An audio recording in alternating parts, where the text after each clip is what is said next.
কেমন নবী পেয়েছ রে যুবক, যেই নবী কোনদিন জিহ্বা নাড়াইয়া কোনদিন কোন দুশমনকে একটা গালিও দেন নাই। কেমন মায়ার নবী, রহমতের নবী। আমার জীবনে গালি দিবেন তো দূরের কথা, হাজারো গালি নবীরে দাঁড়ায় দাঁড়ায় বেঈমানেরা দিছে। কেমন মায়ার নবী, একটা গালির জবাবও দেন নাই। আরো আশ্চর্য শুনো, কেমন নবী, কেমন নবী আমার জীবনে চক্ষু মোবারক উঁচু করে গরম চোখে নবী জিন্দেগিতে কারো দিকে তাকান নাই। মিথ্যা কথা বলেন নাই, গালি দেন নাই, গালির জবাব দেন নাই, চোখ গরম করে রহমতের নবী কারো দিকে তাকান নাই। ও নবীর আশিক উম্মতের দল, কেমন মায়ার নবী আমার। এত একজন দামি নবী, যেই নবীর চেহারা মোবারকের দিয়ে তাকাইলে এক সপ্তাহের ক্ষুধা নিবারণ হয়ে যাইত। আর কেমনে বুঝাইলে বুঝবি রে যুবক, কেমনে বুঝাইলে বুঝবা, পাও ধরলে বুঝবা কিনা বলো? তাহলে আমি নিচে নেমে আসি, পাও ধরি। আমি এতক্ষণ যে তোমাদের সামনে চিল্লাইলাম, একবারও বলি নাই কলেজ ছেড়ে দাও, স্কুল ছেড়ে দাও, পাঁচকল্লি পড়ো, কওমি মাদ্রাসায় যাও, আমগো মতো হুজুর হও। একবারও বলি নাই রে বাবা, ভালো করে বুঝো, আমার নবী দুনিয়ার জমিনে এমন একটা টাইমে আসলেন মক্কা নগরীতে, যেই সময় সারা দুনিয়ার ভিতরে মক্কার মানুষ ছিল নিকৃষ্ট, লম্পট, চরিত্রহীন। মক্কার মানুষের মতো খারাপ মানুষ দুনিয়াতে আর কোথাও ছিল? কত খারাপ! আল্লাহর ঘর বাইতুল্লাহ এমন একটা দামি ঘর, যেই দামি ঘর আপনাদের বরুড়া থানায় মসজিদ আসেনি? কার ঘর? জোরে কোন? ঢাকাতে জাতীয় মসজিদ বাইতুল মুকাররম কার ঘর? দুনিয়ার সব মসজিদ আমার আল্লাহর ঘর, কিন্তু বাইতুল্লাহর দাম তো আলাদা। বলে কেমন?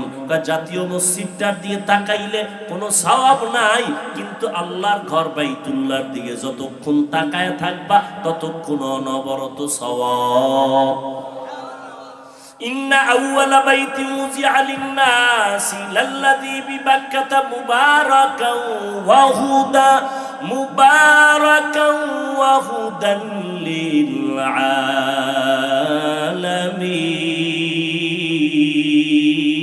আলামিন। আল্লাহ পাক রহমতের নবীকে পাঠাইয়া ওই মক্কা নগরীতে পাঠাইলেন, যে বাইতুল্লাহ এত দামি একটা ঘর, কিন্তু মক্কার মানুষ এত খারাপ, যেই বাইতুল্লাহ দিয়ে তাকাইলেও সওয়াব। সেই বাইতুল্লাহর চারপাশে মক্কার চরিত্রহীন মানুষগুলো ল্যাংটা হইয়া নারী আর পুরুষ একত্রে মিলিয়া তাওয়াফ করে। নাউজুবিল্লাহ। না ওগো নবীর উম্মতেরা,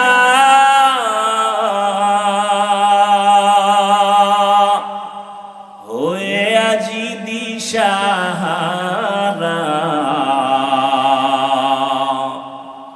কোরআন হাদিসের চলো যখন যাহা চায় মনে, নবী বিনে কে দাঁড়াবে পুলসিরাত মিজানে, নবী বিনে কে দাঁড়াবে পুলসিরাত মিজানে। উম্মতের কান্ডারি নবী,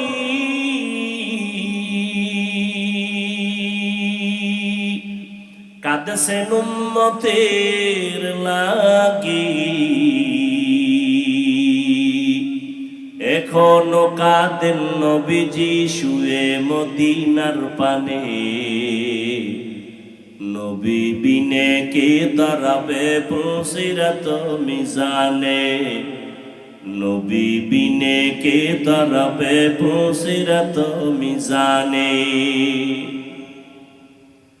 এরে নবীরা আশেক, ওই মক্কার মানুষগুলো এত চরিত্রহীন, খারাপ, নারীদের তারা পছন্দ করে না। কন্যা সন্তান হলে লজ্জায় মাথা নোয়ায় দেয়, গোপন হয়ে যায়। এতটা খারাপ, কন্যা পছন্দ করে না, নারীদের এত বড় জালেম। কন্যা সন্তান হলে আপন বাবা নিজের হাতে কন্যাটারে জ্যান্ত পাথর চাপা দিয়ে মেরে ফেলে। কতটা খারাপ। ওর ভেতরে আমার রহমতের নবী, শ্রেষ্ঠ ডাক্তার, খাতামুন নবীন, আল্লাহ তারে মক্কায় পাঠাইলেন। এই মিয়া, আমগো দেশে বেশ্যাপাড়া আছে না, খারাপ খারাপ জায়গা আছে না? কারণ ওই জায়গায় খারাপ বন্ধ করার জন্য যদি মনে করেন একটা উদ্যোগ নেয়, তাহলে ওখানে বড় পিসাবরা কেউ যাবে না। বলবো ওই লাইনের দুই একটা একটু মোটামুটি সাইজ আছে এরকম কিছু পাঠাকে, একদল যুবক যায় মোটামুটি একটা চক্কর দিয়ে, ঠিক না, বাপসাপ বুঝ যায়।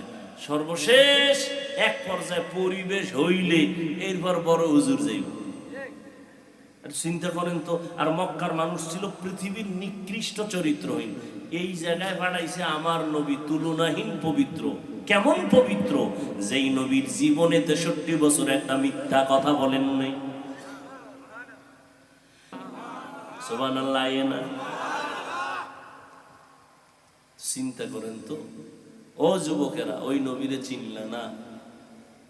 কেমন মায়ার নবী আমার। আম্মা জান আয়েশা রাদিয়াল্লাহু তাআলা আনহা বলেন, নবীজির ঘাম আমি বোতলে ভরে রাখতাম, আর বড় বড় অনুষ্ঠানে নবীর ঘাম আমরা আতর হিসাবে ব্যবহার করতাম।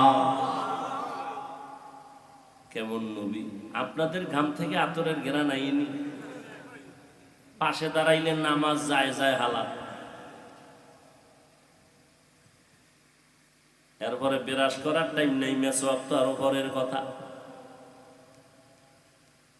সুন্দর একটা নিয়ম আল্লাহ দিয়ে দিছে, মুখের ভিতরে এবার পর্দা লাগাও, মাস্ক।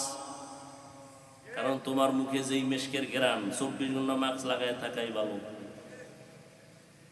এর মধ্যে যদি আবার টানে বিড়ি খায় গাঞ্জা, তো কথাই নেই, ট্রিপল ঘেরান বের হবে। নামাজির নামাজ যায় যায় অবস্থা হয়ে যাবে। তোমার পাশে দাঁড়াইলে পোশাকের গন্ধ, নেশার গন্ধ। আর কেমন নবী পেয়েছো? যেই নবীজির শুধু ঘাম কেন, নবীজির হাদিস পড়ো। নবী যেখানে কদম মোবারক রাখতেন একবার, ওই কদমের জায়গা থেকে দীর্ঘ বছর পর্যন্ত শুধু মেশকের ঘ্রাণ।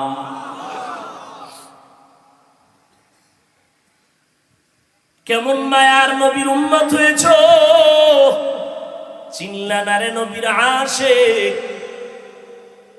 করোনা করোনা করোনা মারাত্মক এক মহামারীর নাম। স্কুল বন্ধ, কলেজ বন্ধ, চাকরি বন্ধ, ব্যবসা বন্ধ, ফ্যাক্টরি বন্ধ, ট্রেন বন্ধ, বাস বন্ধ, সব বন্ধ বন্ধ বন্ধ। কিন্তু তাকায় দেখ, আমার নবীজির মাদ্রাসা একটাও বন্ধ হয় নাই। তাকাইয়া দেখো, চাকরিজীবী চাকরি ছাইরে রিক্সা চালায়, ব্যবসায়ী ব্যবসা ছাইরে দিছে, কিন্তু একজন নবীর আশিক কোরআনওয়ালা আলেম কোনদিন ভিক্ষা করে নাই। দেখছেন নি মাওলা আর কি দেখাইল। বাবায় করোনায় মরে গেল, ছেলে শিক্ষিত, লোকের টাকা দিয়া কয় লাশটা বাইরে ফালায় দেও, জানালা লক কইরা দিছে। কেমন কুলাঙ্গার সন্তান, জানালাটা খুইলা আর দেখেও নাই বাবার লাশটা কুত্তায় খাইলো নাকি জানাজা হলো। এই করোনার শত শত লাশ আমার দেশের প্রশাসনের কিছু পুলিশ ভাইরা আর আমার দেশের সিংহবাগ টুপিওয়ালা আলেমরা এই করোনার লাশগুলো নিজের কাঁধে নিয়ে গোসল করাইয়া, দাফন করাইয়া, কাফন পরাইয়া, জানাজা পড়াইলেন। একজন হুজুরেও করোনায় মরে নাই। আর কি দেখতে চাও? ও যুবক, দুনিয়াতে তুমি যার পেছনে ঘুরো সবাই স্বার্থপর, কিন্তু উলামায়ে কেরাম কারো স্বার্থের পেছনে নাই। এই দুনিয়াতে তোমার যদি নিরেট কেউ আপন থাকে, উলামায়ে কেরাম তোমার আপন। ইমাম সাহেবের বেতন দাও কত? কয় ৬,০০০, বাকি কয় ১৩ মাস। ঠিক নেই? অথচ ইমামের ঘরে খানেওয়ালার সংখ্যা তোমার ঘরে কম, কারণ তুমি তো ট্যাবলেট খাইয়া স্লোগান দিছো, ছেলে হোক মেয়ে হোক দুটোর বেশি নয়, একটা হলে ভালো হয়, না হইলে আরো ভালো। আর হুজুর মদিনার নবীর আশিক, ওই হাদিসটা পড়ছে, ওই বাড়ির মাইয়া বিয়া কইরো যেই বংশে সন্তান বেশি হয়। হুজুরে বড় বংশের মাইয়া বিয়া কইরা নিজেও সন্তান বাড়াইতেছে, বেতন কত? কয় ৬,০০০। টেনশন কি? কয় নো টেনশন। করোনায়ও টেনশন নাই, বেতন ৬,০০০, ১৩ মাস বাকি, টেনশন নেই। আর তুমি সরকারি চাকরি করো, বেতন কত? কয় ডান হাতে ৫০, টেবিলের নিচে আরো ৫০। এরপরও লাল পতাকা লইয়া রাস্তায় খাড়ায়, মাঝে মাঝে কিও কয় সরকারের বিরুদ্ধে মানববন্ধন করি, ৫০ খাইয়াও শান্তি নাই, স্কেল বাড়াও নাইলে গদিতে লাল বাতি জ্বালাম। কিন্তু একজন আলেম ইমামতি করে ৬ মাস, বাকি বেতন ৬,০০০, ১০,০০০। কোনদিন জুমার বয়ানে কয় নাই আমার বেতন বাড়াও, টাইম মতো বেতন যদি না দাও আসরের থেকে সূরাগুলো কিন্তু উল্টা ভরুন, বলছে কোনদিন? আর কেমনে মাওলায় দেখাইবে রে বাবা? রহমতের নবীর আদর্শের সম্মান আছে না? এখনো আছে। এমপি সাহেব দেখলে কয় হুজুর দোয়া করবেন, মন্ত্রী মহোদয় দেখলে বলে দোয়া করবেন। এই মেয়ে তুমি এটা কি মনে করছো টাকা দিয়ে কিনা যায়? এটি আল্লাহর দেওয়া সম্মান, কোরআনের বরকতে, রসুলের আদর্শের বরকত। মিয়া রসুলের সুন্নতের বরকত নাই? আচ্ছা আমি এত সুন্দর বয়ান করি, সবাই কয় হুজুরের বয়ান ভালো, খালি আমি তোমাকে জিকিরে লাগাই যদি পর্দার আড়াল থেকে 5 মিনিট পরে আই, শুধু খালি পোশাকটা খুলে প্যান্ট শার্টটাই লাগায় বলু, শুনবে কেউ বয়ান? যারা প্যান্ট শার্ট টাইয়ের গোলাম এরাও কইবে যে হাফিজ শেষ। এবার বুঝো সুন্নতের দাম কত। কিন্তু কই রহমতের নবীর সুন্নতের আমল কই? নামাজ নাই, সুন্নত নাই। খানা খাইতে বসবা, বান্দা নবীর সুন্নত অনুযায়ী দোনো হাতের কবজা দুইয়া খানা খাও, নবীর সুন্নত। মানে না, হুজুরেরা কইছে মানে নাই। সরকার যখন পুলিশ লাগাই দিছে যে দোনো হাত দো, এবার দো, কে একা করো না, এখনো দো। করোনা গেছি কে কবে, এখনো দুইতে আছে, মেডিসিন একটা পকেটে লই ঘুরে, কয় হুজুর আপনি দুইবেন নি? অথচ ১৫০০ বছর আগে নবী সুন্নত করে গেছে খানার আগে দোনো হাতের কবজা দোবা। তবে যেই প্লেটে ভাত নিবা, খানা নিবা, ওই প্লেটে হাত ধুইবা না, সাবধান, নবীর সুন্নত। খানা যখন খাইতে বসবা খবরদার চেয়ার টেবিলে বসবা না। রসুলের যুগে চেয়ার ছিল, টেবিল ছিল, কিন্তু নবী কোনোদিন চেয়ার টেবিলে খান নাই। খানা খাইতে বসে দস্তারখান বিছাও, খানার ডান দিক দিয়ে খানা শুরু করবা, বিসমিল্লাহ বলে পইরা গেলে উঠায় খাইও। আর তুমি যে মুমিন, তোমার দাম আছে। কয় কেমন দাম? কয় তোমার খানার বেঁচে থাকা যেটা, তার নাম জুটা। এই জুটা পানিতে ফালাইও না, তোমার মুখের জুটাও আমার মাওলা বরকত দিয়া রাখছে, এটা পানিতে ফালাবি না। বিড়াল বইয়া রইছে তোর জুটা খাওয়ার জন্য, কুকুর অপেক্ষায় আছে, জিনেরাও বসে থাকে, মুমিনের জুটা খাবে। সব কষ্ট হইতেছে না? আমার কষ্ট হইতেছে, কুত্তার মতো দৌড়াইতেছি সেই ঈদের পর থেকে, পাও ধরে ধরে বয়ান করি। মনে হয় আপনারা টাকা দিয়ে আমাকে কিনে গোলাম বানায় রাখছেন। একটা উঁচু কথা বলি না, রাগের কথা বলি না, আবার মনে কষ্ট হইবেন। কতটা চিন্তা করে বয়ান করতে হয়। ঘুম নাই, সারাদিনে ঘুমাইছি 4 ঘন্টা। কালকে রাতে জামালপুরে ছিলাম, ফজরের নামাজ পড়ছি ঢাকা, আবার আগামীকালকে সে বগুড়া। দৌড়াইতেছি, দৌড়াইয়া কি কই, যাই চরমনাই যাও নাইলে জাহান্নামী, তাবলিগে যাও নাইলে জাহান্নামী, স্কুল কলেজ ওয়ালারা সব ছাড়ো, আমাকে হুজুর হয়ে যাও। এও তো বলি না, স্কুলে পড়ো আলহামদুলিল্লাহ, কলেজে পড়ো আলহামদুলিল্লাহ, ডাক্তারি পড়ো আলহামদুলিল্লাহ, তুমি ডাক্তার হও, ইঞ্জিনিয়ার হও, প্রফেসর হও, তবে দাবি আমার একটা, বেয়াদব হইও না। তোমার ব্যবহারে যেন কোনোদিন মা বাবা কষ্ট না পায়। ও যুবক বাবা, তোমার আচরণে যেন কোনোদিন কোনো আলেম কষ্ট না পায়, তোমার ব্যবহারে এলাকার কোনো মুরব্বী যেন কষ্ট না পায়, তাহলে তুমি ধ্বংস হয়ে যাইবা। আর আল্লাহর কাছেও তওবা করলে ক্ষমা নাই। কেন? বান্দার হক আল্লাহ মাপ দিবে না, আগে বান্দার ক্ষমা দিতে হবে। শিক্ষকের সাথে যারা বেয়াদবি করছো, মা বাবার সাথে যারা বেয়াদবি করছো, মুরব্বীদের সাথে যারা বেয়াদবি করছো, তাদের থেকে ক্ষমা আগে, তারপরে আল্লাহ ক্ষমা করবেন। এরা ক্ষমা না দিলে আল্লাহ ক্ষমা দিবেন না। বান্দার হক। হেদায়েতের মালিক কে? ওই ঘটনাটা মনে হয় শেষ করি নাই, করছিলাম। কোনটা? ওই যে যুবক নবীরে যায় কি কয়, আমি জিনা করবো, অনুমতি দেন। দেখেন সাহাবায়ে কেরাম তো খুব গরম ভিতরে ভিতরে, কিন্তু বেয়াদবি হয়ে যাবে নবীর সামনে চুপ। নবী কাছে ডাকছে, ডাইকা বুকে লাগাইছে, বুকে লাগায় ও বাবা। নবীর ভাষা আবার এখানে আবার প্যাঁচ লাগাইবে, নবী কি বাবা কইছে নি? কত ঝামেলা। নবীর ভাষায় নবীর কাছে নিছে ডাইকা নিয়া, আচ্ছা তুমি কার সাথে জিনা করবা? তোমার বোনের সাথে। সি সি সি সি, নবী কি কর? বোনের সাথে কেউ জিনা করে? ও তাহলে তোমার মায়ের সাথে? সি সি সি সি, নাউযুবিল্লাহ। নবী এটি কি বললেন? মায়ের সাথে কেউ জিনা করে? আচ্ছা তাহলে তোমার আপন চাচি? নবী একটা একটা কয়, ওর সব ডিনাই করে। নবী এটা কি বললেন? আচ্ছা তোমার ফুফি? না না না না। নবী এইভাবে, অর্থাৎ মোহরেম যে আছে, মাহারাম আছে না, যাগুলোকে দেখা দাও কি জায়েজ একটা একটা। তোমার চাচি, তোমার দাদি, তোমার নানি, কারোর সাথে না কয় না। এইবার কথা, কার সাথে করবা? তোমার এই যত নাম কইলাম আত্মীয় স্বজন, এরা কেউ না কয় না, এর বাইরে কেউ হয়, এর বাইরে। আচ্ছা তোমার বোনের সাথে করলে তুমি এটা চাও না? কয় না। আচ্ছা তোমার বোনের সাথে যদি কেউ জিনা করতে অনুমতি চায়, তুমি দিবানি? প্রশ্নই উঠে না।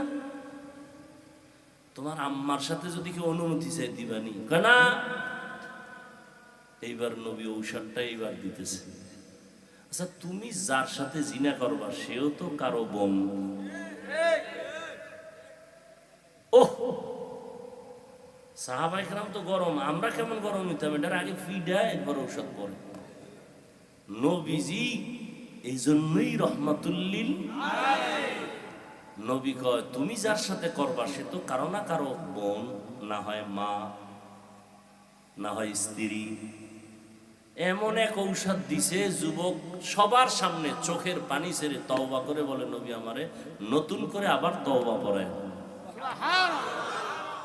এ হলেন আমার নবী। চিনলা না বরুরার মুসলমান, নবী আমার কেমন মায়ার নবী, চিনলা না। হা, এবার আসেন আলোচনায় ঢুকি। নবীজি আয়াতের অর্থ কি? সবাই কিন্তু আয়াতটা পারেন। ওয়ামা আরসালনাকা ইল্লা রাহমাতাল লিল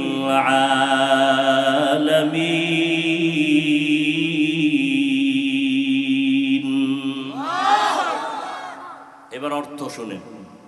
আল্লাহ বলেন ওয়ামা আরসালনাকা, হে নবী আমি আপনাকে প্রেরণ করি নাই, পৃথিবীতে পাঠাই নাই, ইল্লা পাঠিয়েছি, রাহমাতাল লিল আলামিন, জগৎ সমূহের জন্য রহমত হিসাবে। জগৎ সমূহের জন্য রহমত হিসাবে, এগুলো আয়াতের অর্থ। হাদিস পড়ছিলাম, হাদিস পইরা এটার উপর একটু চিকন কথা আছে, এটাও একটু খেয়াল করবেন। কুল্লু উম্মতি ইয়াদখুলুনাল জান্নাতা ইল্লা মান আবা, কিলা মান আবা, ক্বালা মান আতাআনি দাখালাল জান্নাতা ওয়া মান আসানি ফাকাদ আবা। রহমতের নবী বলেন সব উম্মত জান্নাতে যাবে। রহমতের নবীর দয়ার কথা, সব সব দয়া। আল্লাহ কি কয়? সব মানুষ জাহান্নামে যাবে ইল্লা, মানুষের আগে ভয় দেখাইছেন, তারপরে মায়া লাগাইছেন। আর আমার নবী যেহেতু দয়ার নবী, আগে দয়ার কথা বইলে এরপরে কিন্তু নামের ব্রেক লাগায় দিয়া কয় সব উম্মত জান্নাতি জান্নাতি, কিন্তু কিন্তু কয় কয় যারা আমি মুহাম্মদের মানে না তারা না। সাহাবায়ে কেরাম প্রশ্ন করলেন, ইয়া রাসূলুল্লাহ, কারা আপনাকে মানে না একটু জবাব দিবেন। নবী জবাব দিলেন, যারা আমার অনুসরণ করে, আমার আনুগত্য করে তারা জান্নাতি। এই পয়েন্ট কিন্তু এখানে, যারা আমার অনুসরণ করে, অনুকরণ করে, আনুগত্য করে তারা জান্নাতি। এর বিপরীত কথা কি দাঁড়ায় তো একটু যারা বুঝেন তারা আমাকে বলবেন, যারা বুঝেন না চুপ থাকবেন। কিছু মানুষ আছে না বুঝলেও শুধু বক বক করবেই, মানে এর কথা কইতেও জিততে চায়, না পারলেও কয়, পারলেও কয়। কিছু সমাজে মানুষ আছে না, লাগে না হে মাঝখান দিয়ে একটা কয়ে এলিস, ও খাটে না এরপরও কয়ে এলিস। নবীজি বললেন সব উম্মত জান্নাতে যাবে, যারা আমি মুহাম্মদকে মানে না তারা জান্নাতে। এখন সাহাবাদের প্রশ্ন কি, ইয়া রাসূলুল্লাহ আপনাকে মানে না তারা কারা? নবী জবাবটা কেমনে দেন? নবী বলেন যারা আমার আনুগত্য করবে, অনুসরণ করবে তারা জান্নাতি। এবার বিপরীত কথা কি দাঁড়ায় এটা একটু বলেন যারা বুঝেন। বিপরীত কথাটা কি হবে? যারা আনুগত্য করে না তারা জাহান্নামী, এটা দাঁড়ায়, কিন্তু নবী এটা বলেন নাই। খুব খেয়াল করেন, এখানে একটা কঠিন পয়েন্ট। সাহাবাদের প্রশ্ন ছিল নবী আপনাকে মানে না তারা কারা? নবীজি বললেন যারা আমার অনুসরণ করে, আমার আদর্শ মানে তারা কি জান্নাতি। তাহলে কথা দাঁড়ায় যারা নবীর আদর্শ মানে না তারা জাহান্নামী। নবী কিন্তু এটা বলেন নাই। তো নবী কি বলছেন? নবী বলছেন ওয়ামান আসানি ফাকাদ আওয়া, যারা আমার বিরোধিতা করবে তারা জাহান্নামী। এখনো বুঝেন না? আর একটু খেয়াল করেন সবাই। গজবের একটা মোবাইল ধরে রয়েছেন, এটা হারা দিন রে চালান, এখানে না চালাইলে কি আমার দেখাইতেছেন আপনি মোবাইল ওলা, কলবের মধ্যে ঢুকাইতে পারেন না কথাগুলো। আর বয়ানটা যদি আপনি লাগেই তো মিডিয়াওয়ালারা রেকর্ড করতেছে, ওখান থেকে আপনি সকালে নিতে পারবেন না। গজব থেকে বাঁচানো কেন না? আমগো মরতে হইবে, এছাড়া উপায় নেই। সব একদিকে, আমি একা একদিকে, এই জন্য মরা লাগবে আমার, আপনাকে মরে লাভ নেই। আপনারা কবরে গিয়েও ফেরেশতারে কইবেন আগে সেলফি পরে প্রশ্ন। পাগল, ছবির জন্য পাগল। সাহাবায়ে কেরাম বললেন নবী আপনাকে মানে না তারা কারা? নবী বললেন যারা আমার আদর্শ মানে তারা জান্নাতে যাবে, যারা আদর্শ মানে না তারা জাহান্নামে যাবে। নবী বলেন নাই, বলছেন যারা বিরোধিতা করে। তাহলে এখান থেকে একটা পয়েন্ট ভালো করে মনে রাখবেন, আল্লাহ বুঝার তৌফিক দান করেন। যারা নবীর আদর্শ মানে না তারা জাহান্নামে যাবে নবী বলেন নাই, বলছেন বিরোধিতা করে তারা জাহান্নামে। এখান থেকে স্পষ্ট হলো যারা নবীর আদর্শ মতো চলে না তারা দুই দল। কয় দল? যারা নবীর আদর্শ মানে না তারা কয় দল? এক দল দরদি আর এক দল বিরোধী। যুবকেরা একটু রেডিও, জীবনে তো নষ্ট করলি সময়, অথচ তোর মতো যুবক এদেশের এমপি হবা, মন্ত্রী হবা, ডিসি হবা, এসপি হবা, যে আকাম করে মোবাইলে সময় কাটাইতেছ, ডিসি কপালে কি আছে আল্লাহ। কবি নজরুলের ইতিহাস পড়ো, রবীন্দ্রনাথের ইতিহাস পড়ো, তারা তোমার মতো সময় নষ্ট করলে আর জীবনে ইতিহাস হতো না। আল্লাহ আপনি সবাইকে হেদায়েত দেন। যারা নবীর আদর্শ মানে না তারা কয় দল? একদল দরদি আর একদল, একদল আগ্রহী আর একদল বিদ্রোহী। এই দুইটা শব্দের ব্যবধান বুঝেননি?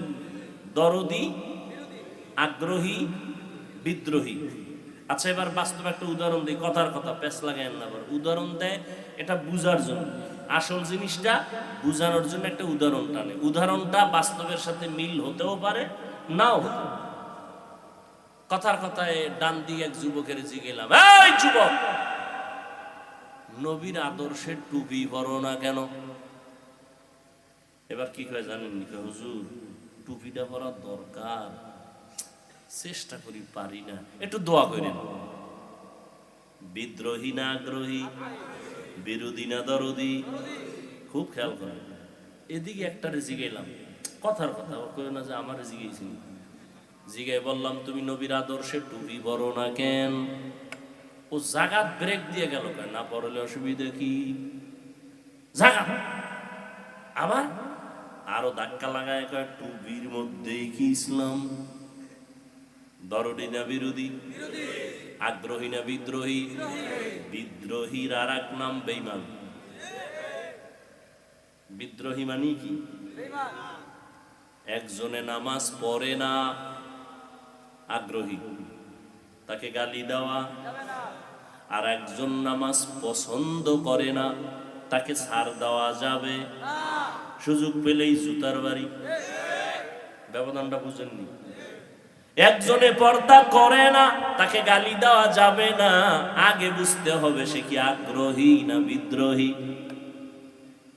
যে নামাজ পড়ে না সে আগ্রহী, যে নামাজ পছন্দ করে না সে বিদ্রোহী। যে পর্দা করে না সে আগ্রহী, যে পর্দার বিধানকে পছন্দ করে না সে বিদ্রোহী। বিদ্রোহীকে ছাড় দেওয়া যাবে না, আগ্রহীকে গালি দেওয়া যাবে না। একজনে দাড়ি রাখে না, গালি দেওয়া যাবে? আগে বুঝতে হবে এটা কি আগ্রহী না বিদ্রোহী। একজনে দাড়ি রাখে না, আর একজনে দাড়ি পছন্দ করে না। যে রাখে না সে আগ্রহী, যে পছন্দ করে না সে বিদ্রোহী। আগ্রহীরে গালি দেওয়া যাবে না, বিদ্রোহীরে ছাড় দেওয়া যাবে না। তাহলে একজনে দাড়ি রাখে না তার মানে কি সে জাহান্নামী? যে বিরোধিতা করে সে জাহান্নামী। নবীজির শান শুনবেন? শুনবেন? এডিশন, এডিশন খবর আছে। এখন যদি কন না হুজুর আমগো শান আলাদা, কি খালি গজল টানতে হবে, তাহলে আলাদা আগেই আমার 1 মাস আগে বলবেন যে হাফিজ ভাই অমুক মাহফিলে কোনো ওয়াজ হবে না, শুধু গজল। তাহলে আমার ডায়েরিতে গজলের অভাব নাই। পৃথিবীতে আসার থেকে আম্মাজান আমারে গজল শিখাইছে, আর আমি নিজে বানায় বানায় গজল বলছি জীবনভর, কারোটা ধার কইরা না, গজলই বলবো 2 ঘন্টা। এতেও যদি নবীর আশেকরা কয় আমরা আর দাড়ি কাটবো না, আপনি যদি খালি গজলই শুনান, তার নবীর মোহাব্বত ঠিক রাখার জন্য আমি সারা রাত গজলই গাইলাম, নবীর মোহাব্বতে সমস্যাটা কি? কিন্তু গজলও শুনলেন, তারানাও শুনলেন, বয়ানও শুনলেন, ফজর পড়লেন না, লাভ কি?